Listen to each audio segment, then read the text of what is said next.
I was kind of already expecting my firstborn, who happens to be Dorcas. And so when he came and he was given a go ahead, and now we started staying together. Actually, my first wedding was Come We Stay. And which I'm not ashamed of saying, because it had to happen. The milk was not working. Milk still does not work for me. I don't understand it as a concept. But here is a young mom with no information and being told go and breastfeed a baby who does not like it. Looking back, do you think you noticed when she was in menopause? Yes, very much. Because she would be moody, beating you from nowhere. And you're just wondering why she's just beating you up for no reason. And you know those days, my mother would use anything. Every single cell in our body has what we have, what we call estrogen receptors for women. Everywhere. The hair, the skin, the eyes, the ears.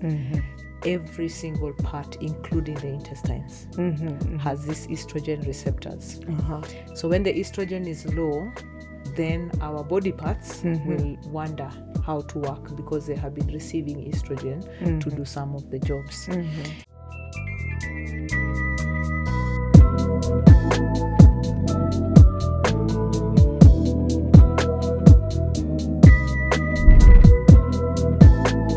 Welcome to yet another episode of Filling the Gap, where we are filling the gap on what your doctor and your mama did not tell you. And this episode is particularly interesting because the mama of the doctor is in the house today. So we are going to see how much her mama taught her that she could have taught me. And then, we'll learn, and maybe I'll figure out how me as a mama will teach others after me. So I'd like to welcome Mrs. Muchiri. But maybe she might want to use other names. She can tell us who she is beyond being my mama, and what she does with herself, what she has been up to. So karibu sana. Thank you. My name is Martha Muchiri. I like being referred to as Mama Dorcas. Okay. The doctor. And I'm glad to be here this morning. Yes. This morning, afternoon. Morning, it could be. Could be. To have this discussion about what my mother didn't tell me, and also my doctor.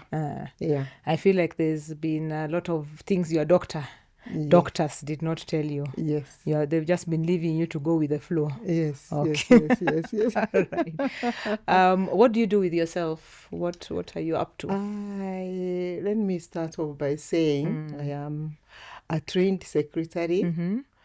Those old days of Kianda College, and I learned a lot. So I know quite a bit about secretarial work. But later on, I realized as I grew old that I needed to have my own business, so that the energy that I had to I would use it for my own self. So I started my own business for quite some years. So I have an experience of business, but then I kind of retired. Forced retirement. Because of where the business was interfered with by road construction. So my customer felt this is not the right place for them to come. And they moved to another place. So I was left there hanging with my business. And I realized, this is not working. So I decided I can also have a rest, that the children are on their own, doing their own work. They have their own homes. And my husband also has his own business. Farming. So I realized I have a lot of work to do. Rest, and then doing my own things in my house. Okay. Yeah. Good. So you're retired but not retired, basically. But you've done a lot of work. I have done a lot of work. Being a woman. Being a woman, I've actually done a lot with my own hands, and I'm happy. The way maybe other women depend on their house helps, I have depended on myself. I have done work myself. Okay. Yeah. Good. Maybe that's why you look so young. We are tempted to find out about your age, but apparently we should not ask those things in public. But we kind of can figure out that you're not young. I'm not by young. Experience. I am very close to 70. Yeah. Yeah. So we're gonna have a 70th party coming soon, guys. So feel free to join us when it happens. Yeah. So yeah, that's a very nice wrap. Sort of a summary of your story. Yeah. I remember growing up, one of the biggest recollections I have of you is waking up very early to go to Marikiti. Yeah. For those who don't know, that's our biggest market in Nairobi. And you would pick passion fruit and a lot of fruit, come back before we woke up for school to make juice to carry to go and sell wherever you used to sell. This memory has never left me about the impact of hard work and, like sort of doing stuff. So a lot of people tell me I have a lot of energy and I'm doing many things, and I think, it's genetic. It's been passed down from somewhere. So yeah, that's good to hear. Now, the podcast is about what our doctors and our mothers didn't tell us. But before we get into that, I'd like to know your experience of interacting with doctors. How far back can you remember? And what was that experience like? Let me start by saying I started off with doctors quite a long time when I was very young, because I happened to come from a place where it is very cold in Kiambu. So I used to have this cough. I don't know whether it was asthma or whatever it was, but I would cough. Actually, there was a time I stopped going to school for a whole year. Oh, wow. Because of now coughing, you are not learning anything. I stopped going to school such that now my sister, who was behind me, we were in the same class when I went back. And therefore, I used to be taken to hospitals. And those days, there were no actually hospitals. I can't remember. There are these people used to go for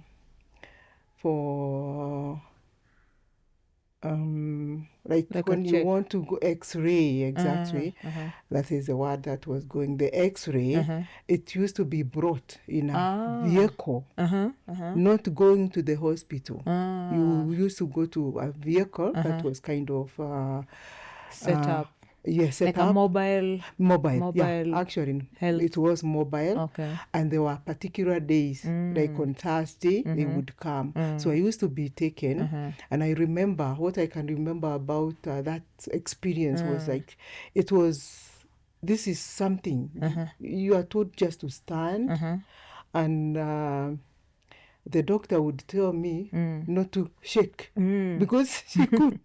And she couldn't get the picture. What is this? Now the doctor is telling me and in Kikuyu that I should not shake so that at least she is able to take the X-ray. So my experience with the doctor started very early. Very early. Okay. Yeah. So, well, how did you relate with doctors then? I don't know if you can. Let me use an example. For example, when I became a doctor, I used to have a lot of older ladies or even men who don't believe that I'm a doctor. However, when they understand that I know some stuff, then they would be like, okay, fine, she's a doctor. But I remember my first experiences, people would walk in and go like, where is the doctor? And then you're Dr. Muchiri, you're not a man. And then you're not an old man. And I'd be like, which doctors are these that you guys were experiencing? So using that, sort of, that's my experience of meeting older people. But what was a doctor in those times? I think for me, I didn't have a bad experience with the doctors. because you are small, so you just do what they're telling you to do. And they were very friendly. So I have not had any bad experience with the doctors. Okay. I've always actually loved them. Okay. All right, good. So let's go around the time when you started getting periods and becoming a teenager. Did you need to go to hospitals at that point, and what was that experience like? I didn't want have to go to the hospital because in the first place, my mother didn't tell me anything about menstruation period.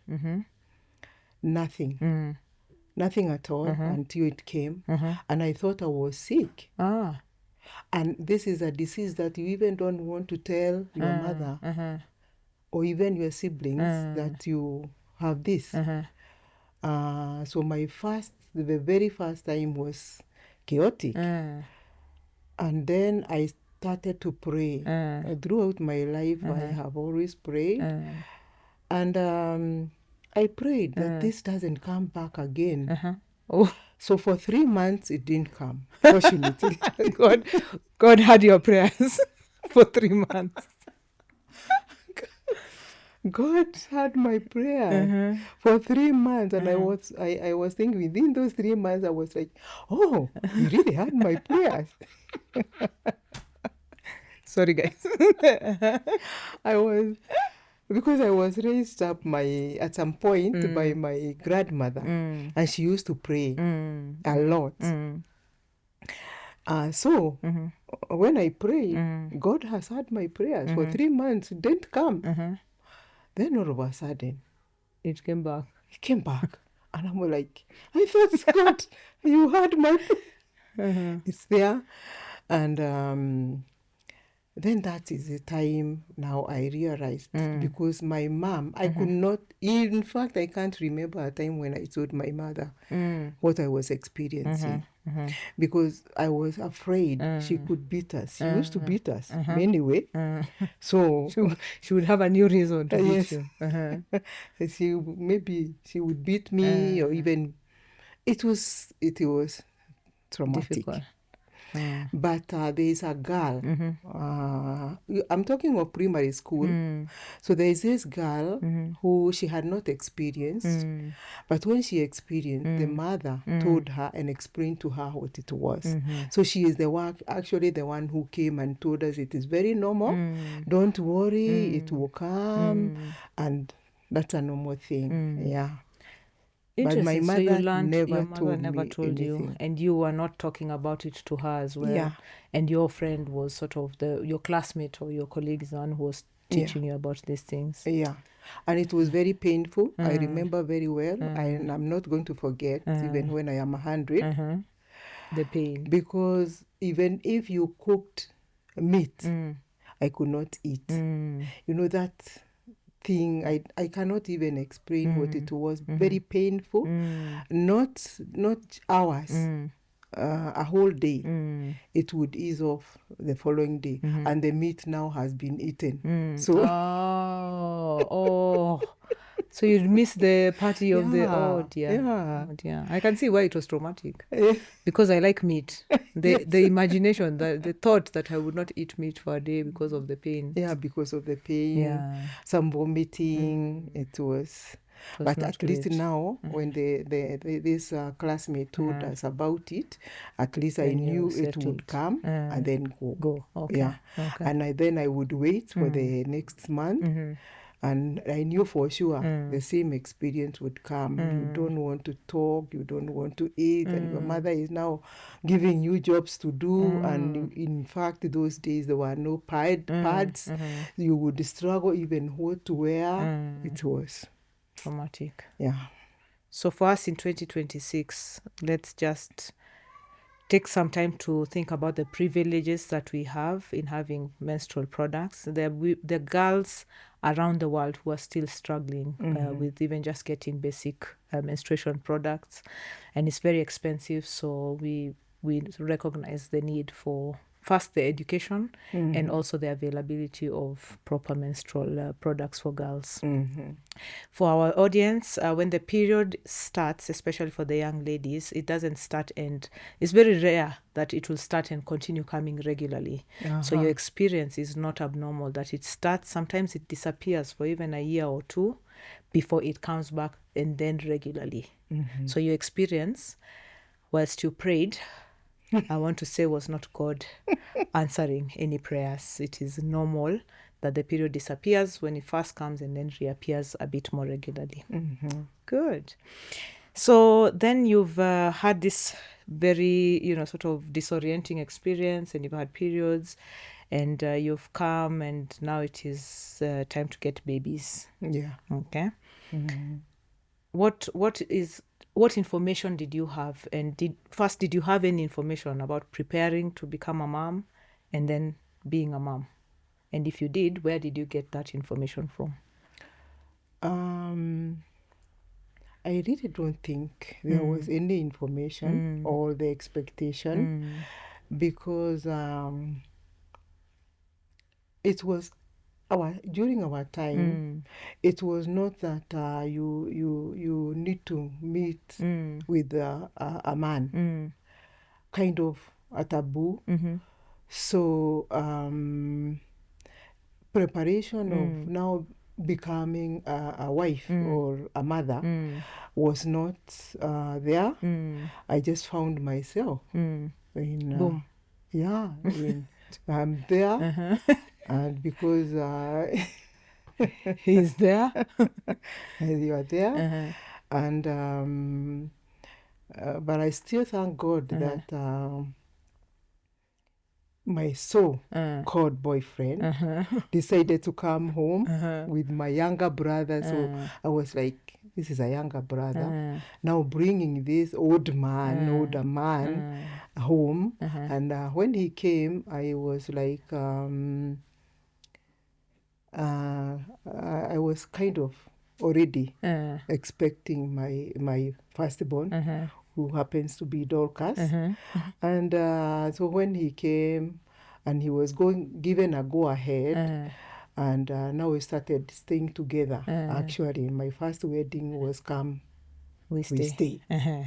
And which I'm not ashamed of saying, because it had to happen. Yeah. Because those days, church weddings were not as much. So you just move on with life. So there was no this preparation of now you are a mother. Actually, I struggled with my first child, because I didn't know anything. I didn't know anything about giving birth. But I thank God that that time there were hospitals. So I would go, and actually my good husband would take me to hospital. This is important, because we assume that yes. generation are not very engaged with these things. So as a shout out, younger men, there's an old guy who took her for antenatal clinic. And he I'm very impressed. He never missed. We used to go together with my vomiting and all that. And even you actually don't know what it is, because this is your first time, and you would actually plan. I would plan what I would eat over lunchtime, because I knew the importance of eating as per the doctor's instruction, that you need to eat because of the baby. So I would plan and start planning as early as I woke up, so that I know what I would take for lunch. But he was there for me. He was very much there for me. I think he was also very happy that he has become a or he could have been, scared. He doesn't know what to do. So let's go to the doctor together and find out what we are supposed to be doing.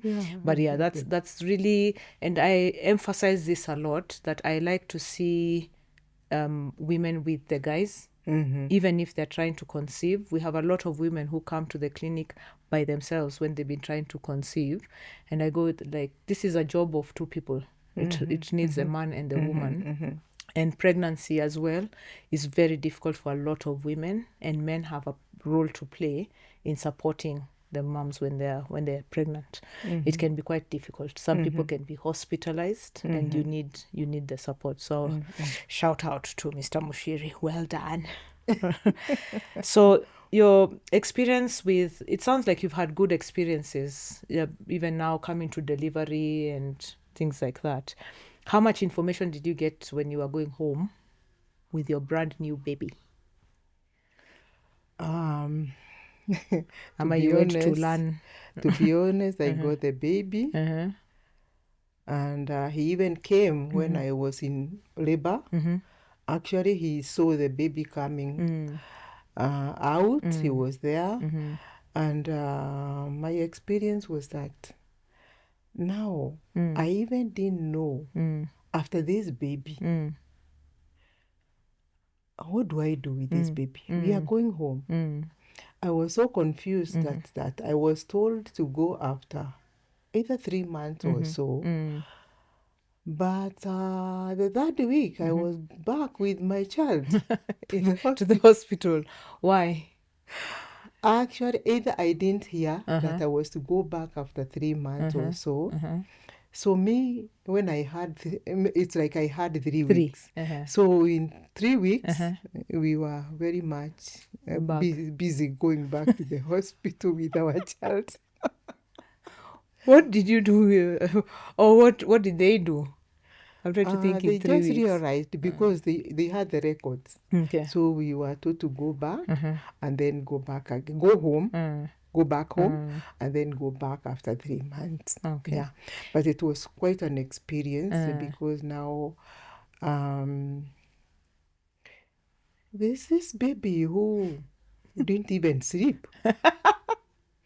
She couldn't sleep. So I was up throughout trying to nurse this beautiful baby. And I was wondering now, is this the life? But eventually I got the hang of it. Okay. Eventually, yeah. Said baby. The baby. Yeah. Actually, the issue with this baby was that she was even not willing to, she could not take the breastfeeding. So she was like, no, this thing you are telling me it's that not I working. need, it's not working. It's not working for me. It's not working for me. And even after 6 months, the milk was not even there because this baby decided, no, this is not the earthly food that the one I was designed for. Which I think if you had fed me potatoes at that point, you'd have gotten it. But you didn't have this information. The milk was not working. Milk still does not work for me. I don't understand it as a concept. But here is a young mom with no information and being told go and breastfeed a baby who does not like milk. We had a previous guest talking about breastfeeding, and she's really struggled. And I shared how your struggle, and she felt very consoled. Because this breastfeeding is a whole other problem, especially for first-time moms. So moms, you're not alone. You see other mothers struggling. So when you go to hospitals, have you ever had to go to hospital with your husband, with Mr. Muchiri? Yes. No, for him now being unwell, do you see like there's a difference between how men and women experience healthcare? There's a big difference. For them, for men, going to hospital is a real fight. It's a real fight. A real fight. You just, they just stay with their own problems. They want to tell you that they don't get sick. But there is this, my very, very first experience was when he was actually the very first time in life. He went alone. Oh, he went alone. Okay. He went alone. He must have been very sick. Yeah, he was told, I think he needed to go and have his prostate checked. And maybe that's why he decided, now I'm going to take my bag and drive myself and go. Either he was told that he needed to have a day or two. So this day or two, he decided now this wife needs to be at home. So he went alone. But lately, he developed some kind of, I think it was hemorrhoids or something. And he had to now be taken to a hospital as an emergency. That was my very first time now to be with him and seeing him in hospital. We just this morning, I think, or maybe yesterday, talked about prostate examinations with one of the young people here in this room. And you could see the one nearly even fainting at the thought of examinations required in men, and they're quite young. So yes, we do find that difference with men being quite afraid of going to hospitals or seeking care, seeking treatment. We call it health-seeking behaviors, and women have much better health-seeking behaviors than men. It also means that practicing male medicine is more difficult because they come very late with all forms of disease. So I'll get a man on the podcast and we can talk about a little bit about that. But switching gears then back to you, do you go for wellness checks? Yeah, I do. Yearly. He also happens to go yearly. He has no issue going for the checks. Yes, for a medical checkup. So yearly, if it is, it's okay, and if finances allow, it is we go every year to be examined. So when did you start doing that?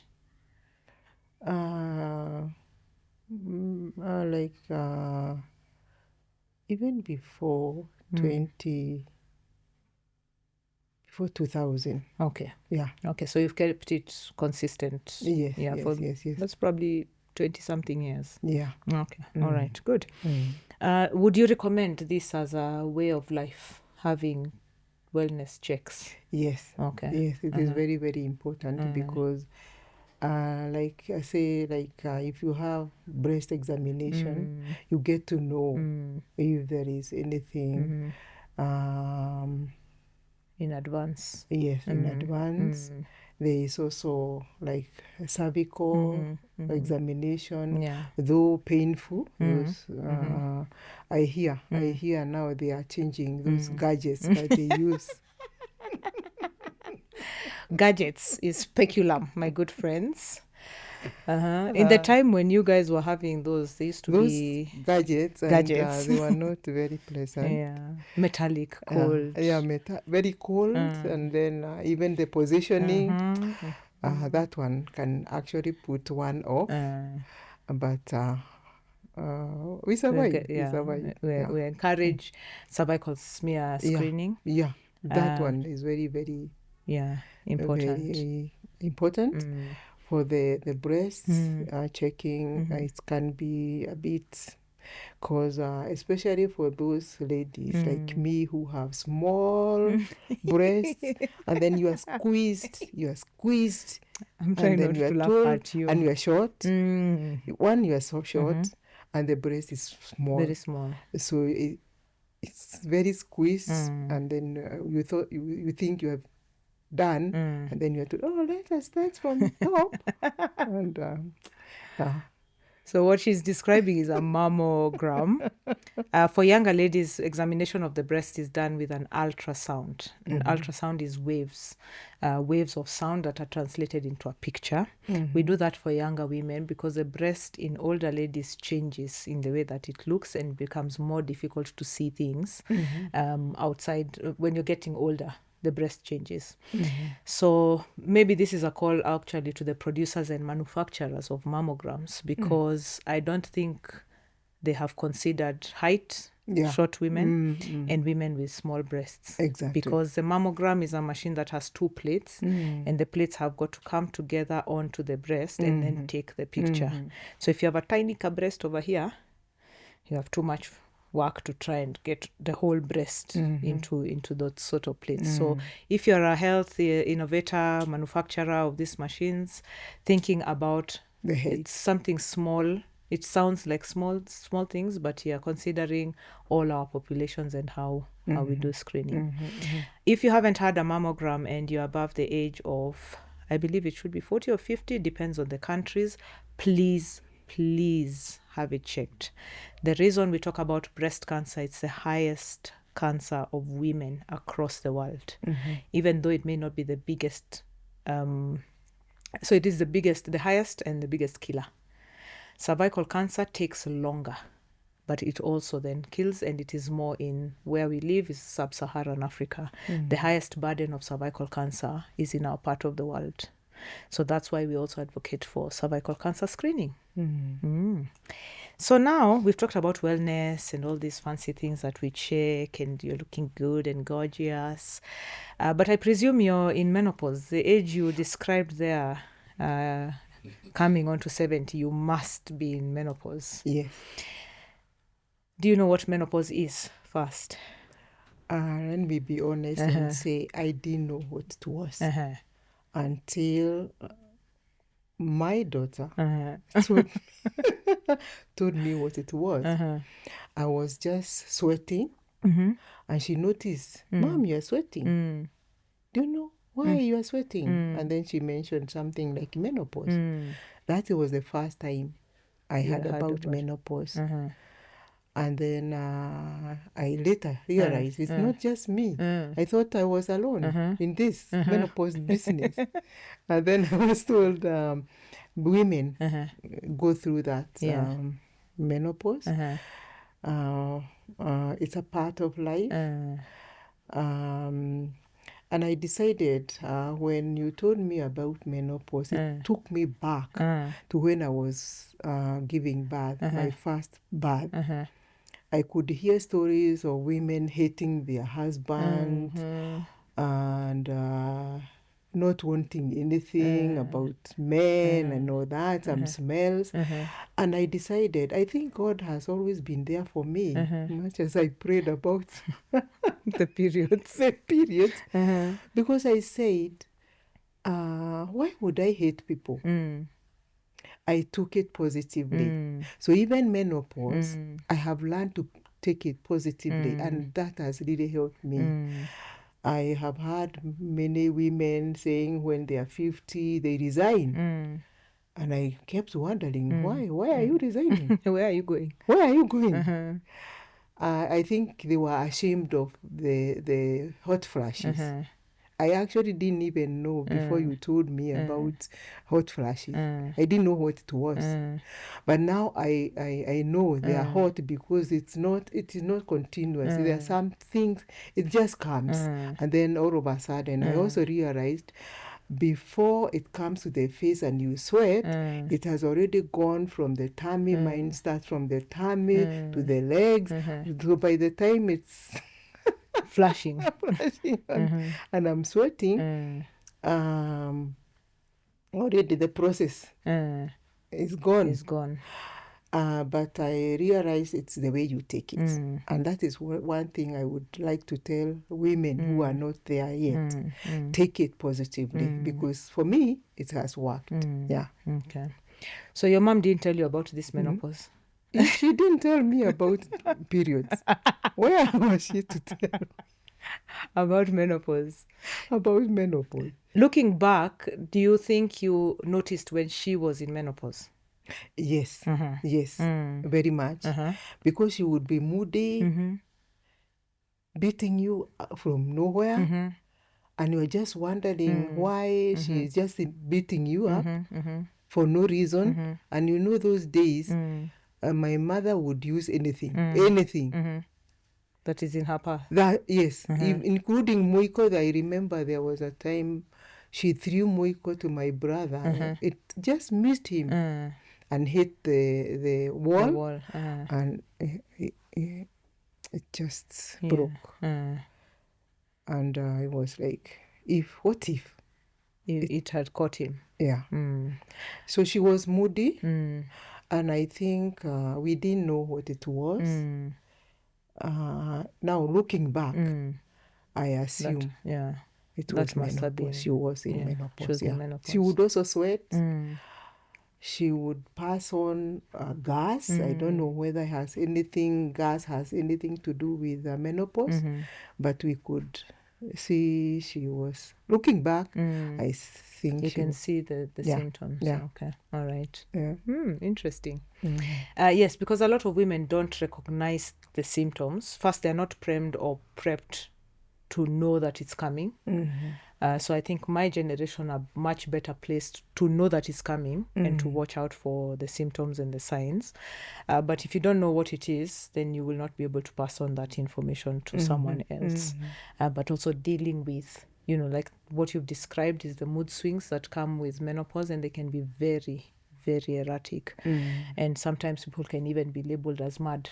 They're crazy. Because why would you throw a mwiko for our audiences, a wooden cooking stick at your own child? So, yeah. Now, so you've mentioned that you've had hot flashes. Yeah. Is there anything else that you could think or have felt that was unusual and may want to ask me and see whether it is menopause or not menopause? Yeah, I like I have mentioned, the passing out of gas, a lot of it. Yeah. I don't know whether it has anything to do with menopause, because I have heard even my friends saying, I don't like sitting with some people around, because it will come out without announcement. Without announcement. I've never known whether it is menopause or just muscle It could be both. Could be both. Yeah, because you get quite bloated. Bloated is lots of gas when you're getting towards menopause and perimenopause. Perimenopause and menopause. Because the aging that is happening everywhere is also happening in the intestines. I think people have for a long time dissociated the body parts. But every single cell in our body has what we call estrogen receptors for women everywhere. The hair, the skin, the eyes, the ears, every single part, including the intestines, has these estrogen receptors. So when the estrogen is low, then our body parts will wonder how to work, because they have been receiving estrogen to do some of the jobs. And that includes the muscle. Yeah. So muscles will become thinner and weaker as you age, the same way your muscles in the legs or the hands become thin, and you see grandmothers and what we call shoshos are quite thin. The same thing is happening to all the muscles, including the ones around the anus, which is what holds you and gives you control. Same thing happens to the muscles of the pelvis, from where the baby is usually born. So if you've had injuries when you were giving birth, and then now plus age, those muscles become very lax. And you can struggle sometimes even with the uterus dropping, and you get what is called uterine prolapse. The urine can also have a problem. So you'll hear some women saying, I cough, I pee, I sneeze, I pee. Very, involuntary. But you shouldn't struggle with symptoms. Passing gas may not be, other than the embarrassment of it, very rarely that people will pass stool. But for urine, there are women who really struggle because they can leak urine even when they're not planning to, which is called incontinence. Very common in women of your age. So for any woman who might be struggling with some of these symptoms, I would advise that you see a menopause specialist. Don't make any assumptions. Let us examine you and then make the decisions for whether to treat or not treat. Good. Anything else that you've had your friends talk about in terms of menopause, in terms of symptoms? I have had women even going to hospital just because of menopause or those hot flashes. Now they become like they are sick. Fortunately for me, like I think it is this one of taking it positively. I have had women even go to the bathroom at night, and I'm like, the way I love my sleep. By the way, me, I sleep like a baby. Flashes or no flashes, I realize now. You just sleep. They've been coming, but I didn't realize. And I just sleep. So, but there are some who go to either hospital because there's too much, they fall sick, whatever disease or whatever they feel that make them go to hospital, but they go to the hospital, or they decide now I will be going to the bathroom even at 2 to at least are they going to the bathroom to pee, or are they going to the bathroom because they're hot? To go to the shower. To shower at night? Yes, at night. Yes. I have a friend of mine who told me, I think she started having these flashes longer than myself, and she told me it is such a bad experience. In fact, she told me, Martha, don't even try to think it will come, but just wait for it, because it can make quite, you imagine going to the bathroom to shower because you cannot sleep. So I agree with you that there are symptoms that people talk about quite lightly. So hot flashes is one of them that people say, yeah, women will have hot flashes, and they come and they go, and people don't understand the gravity of what they can do. One of the studies that I'm involved in at the moment is we are recruiting women who get more than 7 to 10 hot flashes in a day that affect their life. So these women cannot even go to work. And then they're sweating at night. They wake up, they don't sleep, so they're also not sleeping at night. It can be very, very difficult. So those are called vasomotor symptoms. Visual? Yeah. The way I said. One of our crew members is a fan of this big medical word, so I'll say it again slowly for you guys. Vasomotor symptoms. So vaso is vascular, and then motor is muscle. So vasomotor is a combination of problems that are coming in the muscles of the blood vessels, basically. And we now know, at least by science, that those symptoms are coming from a part of the brain that is the thermoregulatory center, is what we call it, where your body controls your temperature. There are two groups of people whose that control is very difficult. Very young babies, their thermoregulatory center is not well developed. So this is why when you have a baby who's having a fever, we ask you to expose that baby so that they can cool down, because their brain doesn't know how to regulate that. Now you're hot, sweat more and do something. So very young to babies. And then also in now menopause, because of the effect of the estrogen receptors on the brain, the thermoregulatory center also starts getting affected, and that's where a lot of the hot flashes come from. Thankfully, because of how science is developing, we used to give, and the treatment for that would be to give you estrogen, which is menopause hormone replacement therapy. We now have medications that are working just on that part of the brain to destabilize that noise at that level of the brain, so that the hot flashes are not too much. But yes, to come round to it, hot flashes can be debilitating. It can affect your life way more than you would anticipate or imagine. Yeah, the question is, once they start coming, the hot flashes, for how long? I've always asked this question, for how long? And I don't know whether it's till death do us part, or Till death do part. For some people, it can be till death do them part. Yeah, because if their death comes before the hot flashes have started settling, then it will be then. But that's an interest and a very good question actually you've asked, because traditionally we used to say first that menopause will come at the age of 50, 51.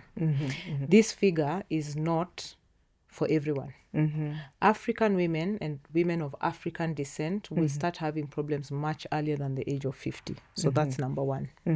We then used to say it's just, a lot of people, because the studies had not been done, we used to assume that it's about 5 years or so. We now know that women of African descent and African women will have symptoms for very long, some up to anything between 7 and 15 years, which is a lot of time to suffer. Okay. And that's part of why we are doing a lot of work, not just to educate the women, but also the research. Why is it that we are having different women in different parts of the world having symptoms that are different, but also the lengths of those symptoms can vary quite dramatically. So to answer your question, there's no one set time for every woman. Some people will experience it for much longer and other people for much shorter. A trick or a key to know what will happen is sometimes it runs in families. So if you saw your mom struggling for a long time, then start mentally preparing that you might have the same experience. I am mentally preparing for that experience, having seen my mama and what she's gone through. So that's usually just like a snippet of what it could look like. It can run in families. If your mom went into menopause early, then some people will then go into menopause earlier. And that one particularly is important because our generation is delaying fertility. We are waiting for longer before we get children.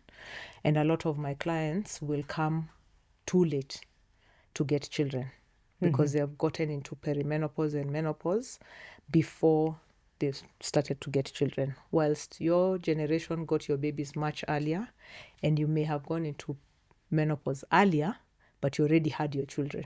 Yeah. So if your mom went, for the audience, your mom goes into menopause at 40, should have already had children in her 20s. Yeah. But if you're delaying to get to this 40, then the age might catch up with you and you struggle to conceive. Yeah, so that's important. Okay. I also have another question, whether it has something to do with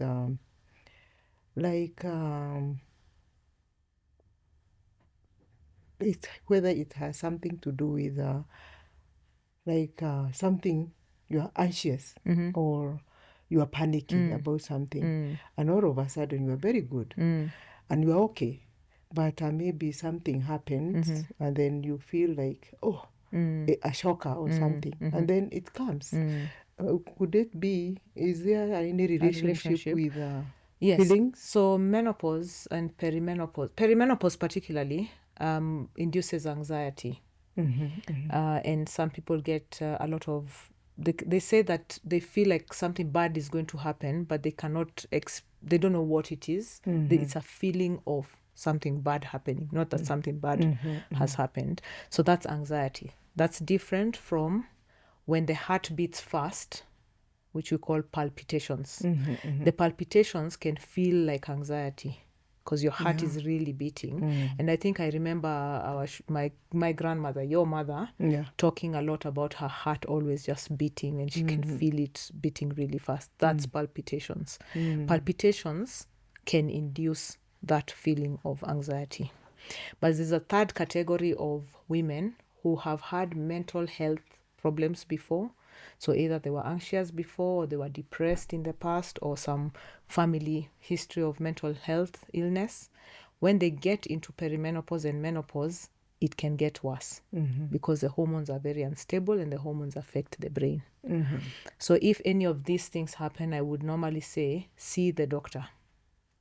Either you're seeing a mental health specialist or you're seeing a menopause expert. Because first we have to confirm, are there other things that are giving you this? For example, the thyroid, a small gland that sits in the back of your neck, when it's overworking, you can get the same feeling. And you can get hot flashes. So you get hot flashes, your heart pumps very fast, you feel like it's a feeling of doom, but it's not necessarily perimenopause or menopause. But these are different categories of what can happen from what you're explaining that feels like either you're panicking or you're just thrown off or you're anxious. It's a very big, broad subject for women of menopausal excitement. age. Yeah, you might getting very when you hyper. are excited and you're happy about something, and then all of a sudden you are sweating. Yes. So the excitement, usually your heart is beating faster. Oh, okay. Yes. So then all right. So we are nearly coming towards the end of our chat. But I want us to touch on something small and maybe funny, not funny, but let's see. Talk to me about tea and hot drinks and the effect. Because we have members. We have senior members, lovers of hot drinks and whatnot. We personally, not though of late I have reduced my tea intake from many cups to just... I was waiting to hear what the number, and I was going to many. Many cups, meaning there was a time I used to take a whole flask of 6 cups. But now I have actually reduced, and the minute I reduced my tea intake, my flashes are down. Because now I take maybe 1 cup, 2 per day. Okay. So I have realized that even tea intake is something that can... I don't know what it has, anything, what it has to do with tea, but I know it can be quite a thing. Something. Yeah. So 2 things about the tea is, first, tea and coffee are chemicals. Even though we don't talk about them like that, they are chemicals and they affect the blood vessels in different ways. But also it's a hot drink. So when you drink something hot, your body adjusts the temperature. Part of that adjustment is opening up the blood vessels. They become bigger, they dilate, so that you can lose the heat. And that's what sometimes brings on the hot flashes after a cup of tea. Yeah. So the less hot drinks you have, the less tea you have, the better the symptoms will be. Yeah. I've actually tried to control my tea intake. The tea intake. I know there'll be many women there, talking about their tea. Yeah. But it's only after you told me about tea intake. Otherwise, I was continuing. Just, tea everywhere. Till death do you part with tea. Yeah. Yeah. All right. But I'm happy that now I know some things that make the symptoms, those symptoms come. Worse, yeah. And I also thank God that I have never thrown my bed sheets. I'm able to contain myself in my small side, that I don't interfere with my friend sleep. With your friend's sleep. Yeah. All right. So on the podcast, we ask the previous guest to tell us something that I'll tell the next guest, and the next guest will tell, like that. The previous guest talked about self-love and self-care and taking care of ourselves. What is your thought on that, especially for this phase of your life?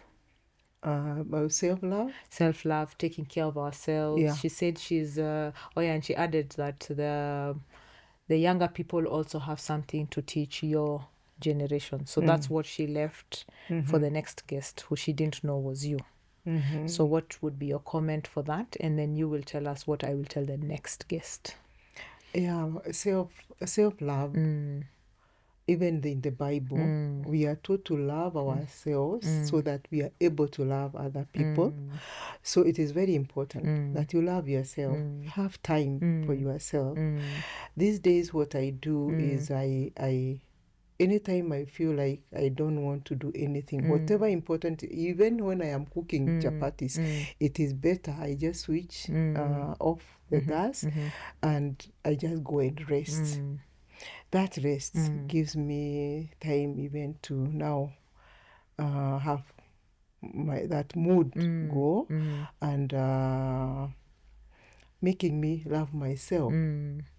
I can even go to the mirror and just love myself. There's nothing wrong loving myself and telling God, oh God, you created me beautiful. And then about the learning. Learning from younger people. I am one of the beneficiaries of learning from young people. I know many people who say, no, what is a very young doctor? I cannot even go to be seen by such a young doctor, including someone very close to me saying, no, I cannot be treated by this young girl I saw growing up. She has nothing but me. I have taken it positively. My doctor, and any time I have a question I ask, and not just this young doctor. Young people, there's a lot of things to learn from young people. A lot. They know so much things that we didn't know. Much as people are talking evil or ill about AI, I believe there are some other good things that are there and they use and they can help even change the whole country, the whole world. So they have a lot of information and a lot of good things to learn from them. Yeah. So what would be your message for the next guest? The next guest is what my like message would be, especially if it is somebody who has not accepted what hot flashes are or even menopause. I would suggest that even the upcoming mothers, they take it positively. Maybe that will help them move on with it, that they don't take it as something that is really bad. I would say it has some good things, because even when you are in menopause, you know that God is giving you many more years. He has given you years, and these new years, you are bound to, He's bound to give you many more. Yeah. Okay. To enjoy the time of that life. Yes. Okay, all right. So keep smiling. Yeah. Continue being, you with your lovely looking self. Invite us for your 70th birthday. Yeah. I'm sure we shall have some cake. Yes.